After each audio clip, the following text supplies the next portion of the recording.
On today's episode of OTH News, what is it like to be a foreign exchange student at Chapel Hill? The Chapel Hill community celebrates with its annual homecoming parade, and are students going to the fair this year? All this and more next on OTH News.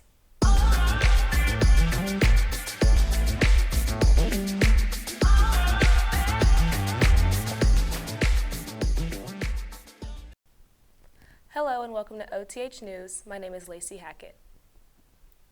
Today is homecoming for our Bulldogs. All week, Chapel Hill has put together events to celebrate. On Monday, the Chapel Hill community hosted its third annual homecoming parade. Austin Stokes reports. The third annual homecoming parade was a success. Organizations and clubs from many programs in Chapel Hill ISD participated in this year's event. We spoke with Miss Steele about the homecoming parade. Okay, so about 3 years ago, we decided to bring back a Chapel Hill community homecoming parade and community pep rally.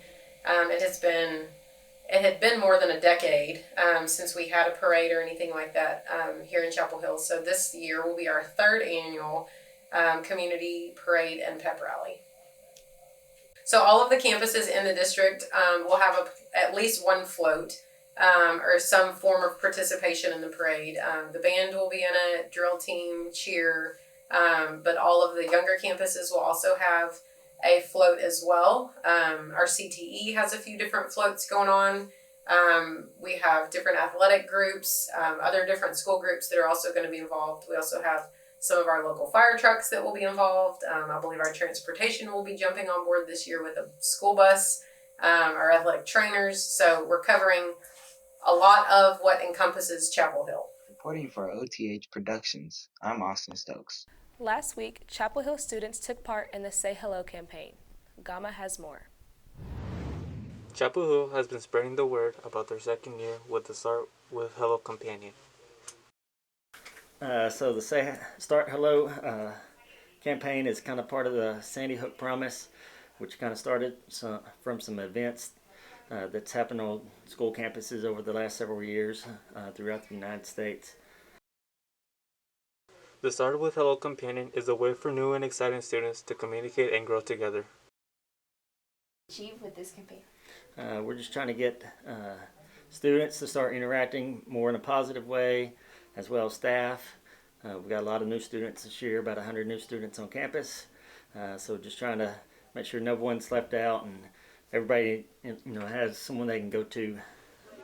Last year, the first year of putting this companion into practice, some students were remote learning, but that didn't stop the companion from going well. So this is the second year of us hosting this campaign. We started it last year. A lot of students were on remote last year in the fall, so it went pretty well last year, and this year it seems to be going well also. Okay. This is also a district-wide companion. All campuses, including Jackson, Wise, and the junior high, are participating. So we're doing this district-wide. We're doing it at Jackson and Wise, at the intermediate and junior high. So just kind of a district-wide initiative to kind of spread some kindness around. Thanks, Gama. Meeting new people can be tough. Moving across the globe and meeting new people might be even tougher. Many foreign exchange students come to Chapel Hill each year, and this year is no different. Carly Finch has more on Chapel Hill's new students.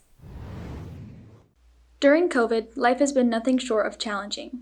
People have been faced with a number of obstacles, but some more than others. Head band director Joseph Hewitt and head highlighter director Catherine Hewitt are hosting their home to Ginevra Suri from Italy. Ginny is a 17-year-old senior foreign exchange student here at Chapel Hill High School. Ginevra is our foreign exchange student. A few months ago, Mrs. Hewitt and I tossed around the idea of bringing a foreign exchange student from anywhere, to be honest with you. And one of the things that Ginevra stuck out to us was that she had done multiple years of ballet. She had done multiple years of piano and some acting and theater. So we kind of felt it, for us, it felt like the fine arts world was something that we were interested in. And seeing her background and the things that she's been involved with, we thought that she'd be a great asset and a great addition to our family.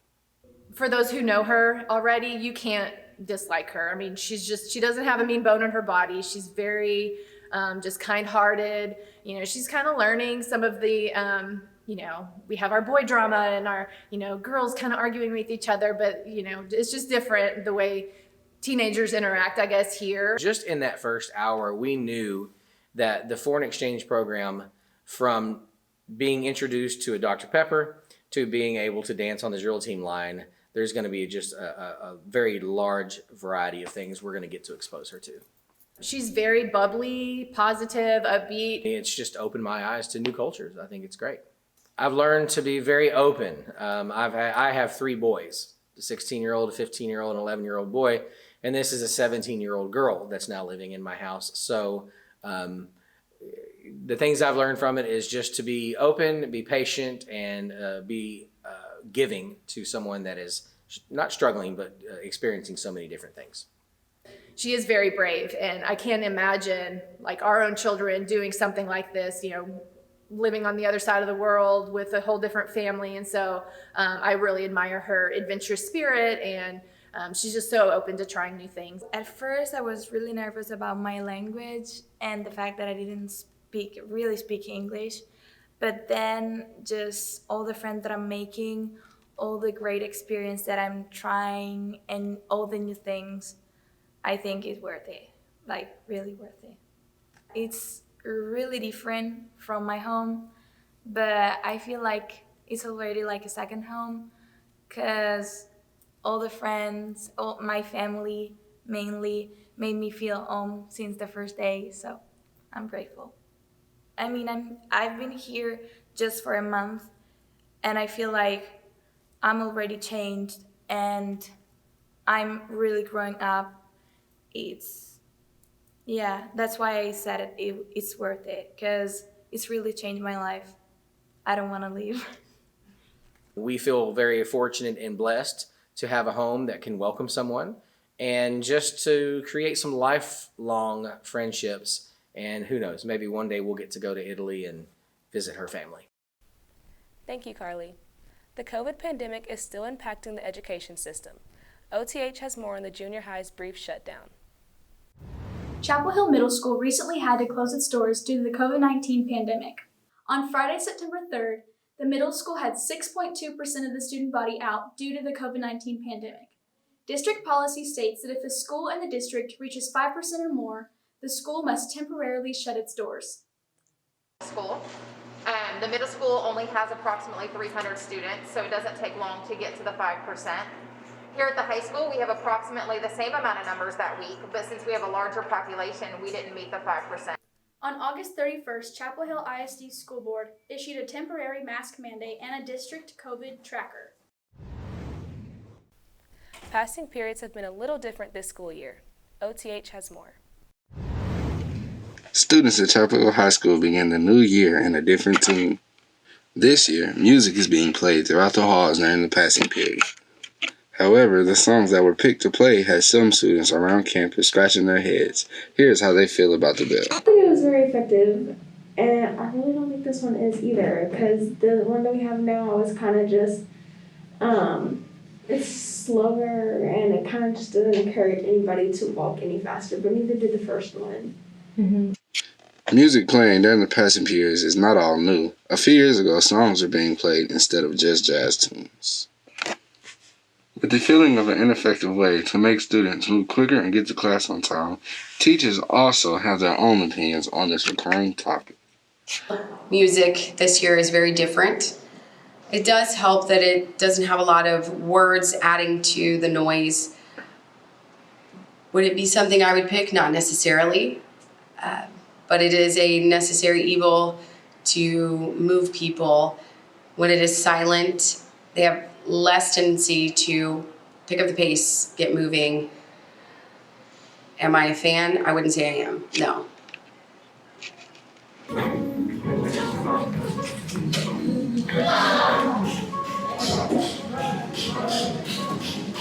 And then we asked if they think that students hear the bell. They have more of an idea of the time period that they do have. But I don't know if the students actually really hear the music. They hear it initially, and then with the hustle and bustle, honestly, that would be a question I would ask the students. Do you really hear the music? This is OTH News.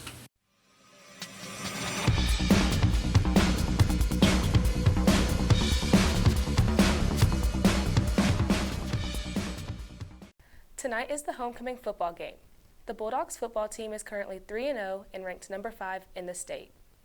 As the Chapel Hill Bulldogs remain to keep dominating the scene, being 3-0, averaging almost 44 points per game and 4 turnovers on the defensive side, they head into their next game at home against the Center Rough Riders. And we thought it would be pleasant if we stopped by and interviewed 2 of the defense's key players, J.K. Davis and Isaiah Brooks. How you guys feeling today, guys? Pretty good. Feeling excellent. Everybody coming together, running to the ball, playing as a team.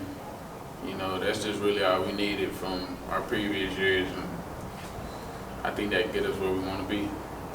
Feel like a defense is coming on, offense pulling on, special teams doing their jobs. So feel like we gonna go all the way. We maturing, we gonna get through it. That's all. It just take everybody to be on board. Yeah, it take everybody to just make sure everything's straight. Everybody not fooling around. Everybody getting to what they need to get to just be that team. Thanks for watching, and be sure to follow OTH on all social media. We'll see you next time on OTH News.